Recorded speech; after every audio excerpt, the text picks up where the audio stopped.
નમસ્કાર, હું છું આપના સાથે ઈશા દુબે। આપ જોઈ રહ્યા છો જનસાક્ષી ન્યૂઝ। નજર કરીએ આજના મુખ્ય સમાચારો પર।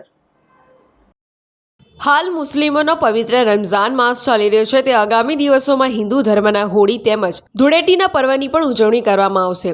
આ તમામ તહેવારો શાંતિપૂર્ણ માહોલમાં અને કોમી એખલાસ ભર્યા વાતાવરણમાં ઉજવાય તે માટે અંકલેશ્વર શહેર ડિવિઝન પોલીસ મથક ખાતે શાંતિ સમિતિની બેઠકનું આયોજન કરવામાં આવ્યું હતું, જેમાં અંકલેશ્વર શહેર એ ડિવિઝન પોલીસ મથકના police inspector PG Chavda, Ankleshwar નગર સેવા સદનના પ્રમુખ લલિતા રાજપુરોહિત, અંકલેશ્વર શહેર ભાજપના પ્રમુખ ધર્મેન્દ્ર પુષ્કરના, મુસ્લિમ આગેવાન વસીમ ફડવાલા તેમજ શાંતિ સમિતિના સભ્યો ઉપસ્થિત રહ્યા હતા।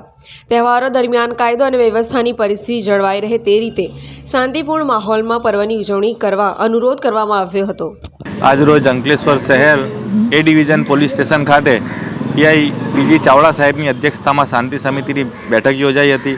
તેમાં આવનાર તહેવાર હોળી ધૂળેટી તથા રમજાન માસમાં જે કંઈ પણ અગવડો પડે છે અને કેવી રીતના એનું નિરાકરણ લાવવામાં આવે તે વિશે વિશેષ ચર્ચાઓ કરવામાં આવી હતી।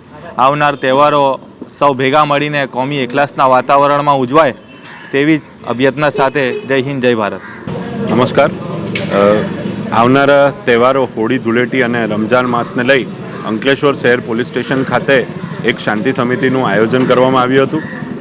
આ શાંતિ સમિતિનો હેતુ કે આવનારા તહેવારો શાંતિથી અને ઉલ્લાસથી ઉજવાય એ હતો, જેની અંદર અમારા જિલ્લા ભાજપના અને શહેર ભાજપના આગેવાનો તથા મુસ્લિમ સમાજના આગેવાનો અને બીજા સંસ્થાના આગેવાનો ઉપસ્થિત રહ્યા હતા।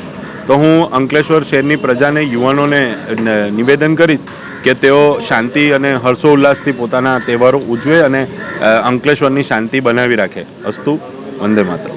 પિન્ટુ મોદી, જનસાક્ષી ન્યૂઝ, અંકલેશ્વર।